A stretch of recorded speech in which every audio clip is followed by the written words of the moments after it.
right, hello. We are going to talk fairly quickly about genitourinary dysfunction. This particular presentation needed an update really badly. This might not be my final draft on this, but I think that it will do for now.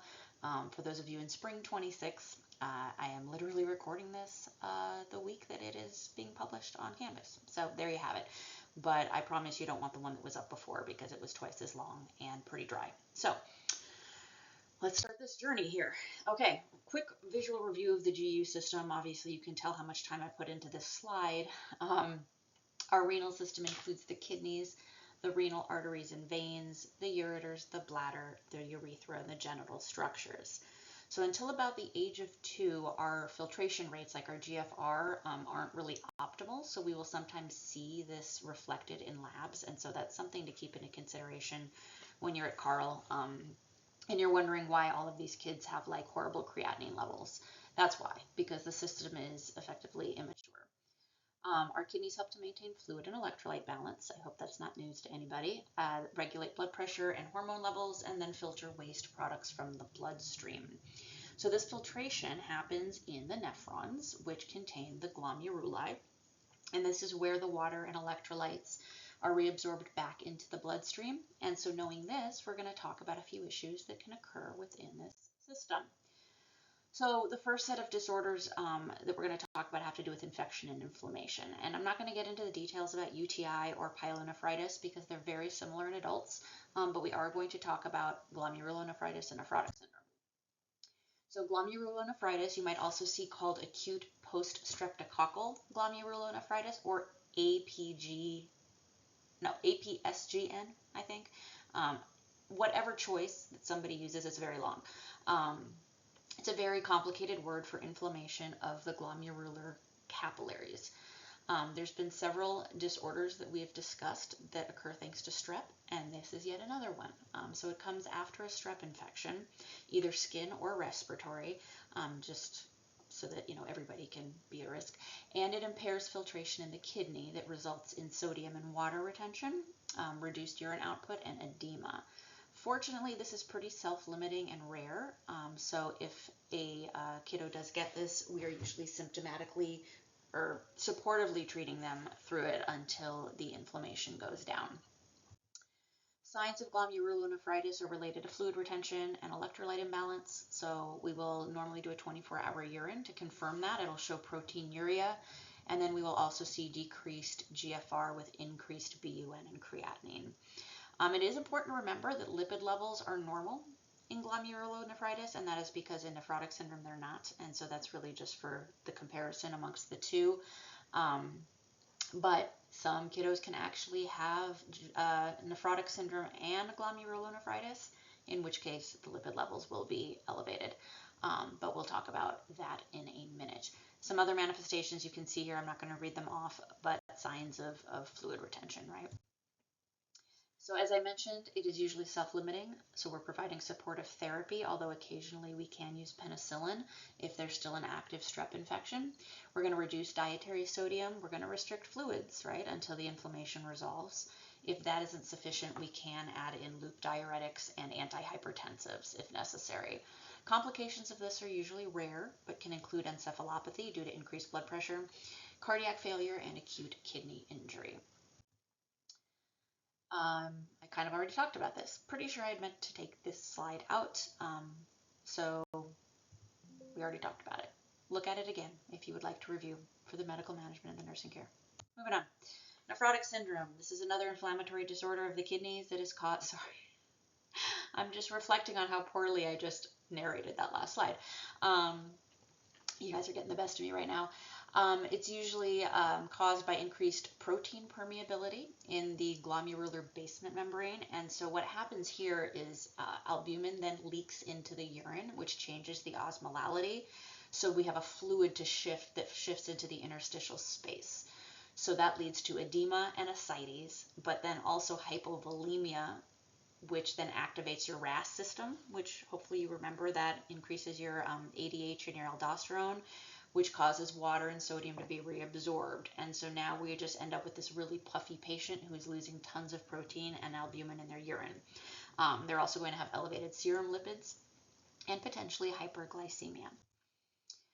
So what we want to do for these patients is reduce the protein excretion, manage the interstitial fluids, and then prevent infection and further complications. So in order to reduce the inflammation, we're going to use corticosteroids, which then puts them at risk for infection, right? Glomerulonephritis is also inflammatory, but that had an infectious source and it's self-limiting, whereas this one is not. So we need about 12 weeks of steroids, which, as I said, brings with it all the risks of taking steroids for medium to long term. We could also use diuretics and salt restriction to help manage the edema that we see. Obviously, any of these patients are going to have strict I's and O's, daily weights, labs, and assessments for hydration and edema while they're hospitalized. The other crummy part about this is that it can relapse. So these patients often have some psychosocial and family considerations that we want to keep in mind. Just as with all chronic illnesses, there might be feelings of isolation, anxiety, depression. If this is an older child, they might have some body image concerns due to this edema, and then whatever also Cushing type face they might have from the steroids. We also need to educate them on the immunosuppression and the risks of infection that then come with that. So these are two disorders that can be a little confusing to differentiate between. So it's a good time to brush off your concept mapping or your chart making skills. I kind of put this question here just to prompt you to maybe take a pause, write them down, make a little chart, break down the different parts, see how they're different and similar so that you can really learn the difference between the two. Okay. Moving on, there are many alterations of the genitourinary tract that are talked about in ATI, and you should be familiar with a few, but most aren't seen very often, and they are primarily corrected surgically fairly early. So the biggest concern with some of these is the impact that it can have on urination and then potentially retention and then subsequent kidney damage as we move up the system. So some of the more common ones from this list include cryptorchidism, sorry, my words today, which is a failure of the testes to descend before birth, and then hypo and epispadias, which is where the urethral meatus is not correctly aligned, and you can see that on the pictures down below. Prenatal ultrasounds usually will detect most of these structural abnormalities, and we'll see some of the others with close monitoring after birth, like the external disorders we'll usually see on newborn exams. The more complex anomalies like the bladder exstrophy, which is where the bladder is outside the body, will require multi-stage surgical corrections, and obviously we would have surgical risks and concerns that would apply to those things there. So as with adults, kids can have acute kidney injury and chronic kidney disease.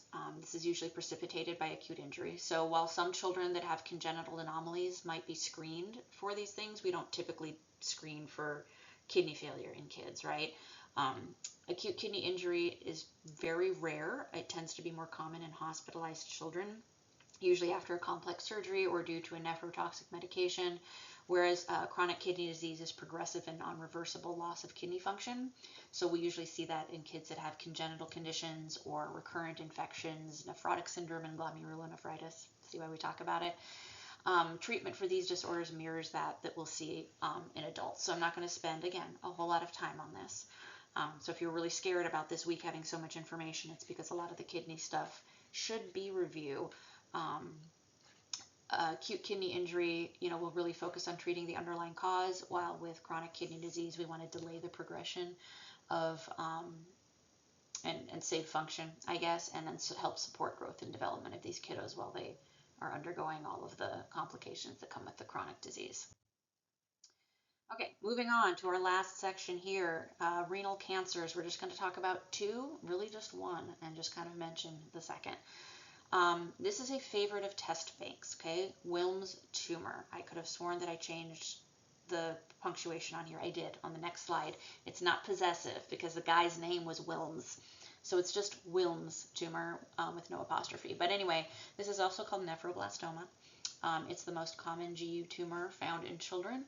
It usually presents as a palpable tender mass in the abdomen that families will usually find during bathing.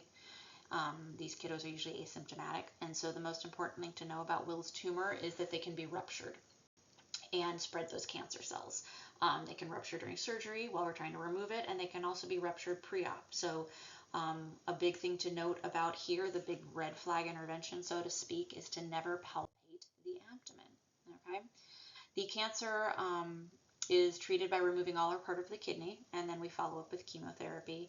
So there will be education on chemo management, infection control, symptom management, and we would just follow with like we would with any oncology patient. Okay, so germ cell tumors or GCTs, I'm not going to talk a lot about them because I don't test on them, but be aware that germ cell tumors have pretty high mortality rates, and they generally will occur in the head and neck, the sacrococcyx, and the retroperitoneum. They do peak at two separate times in childhood, usually early childhood, and then in adolescence, where we will see testicular GCTs being the primary cause of testicular cancer in adolescent males. All right, that is it for GU, just under 11 minutes. Have a great day.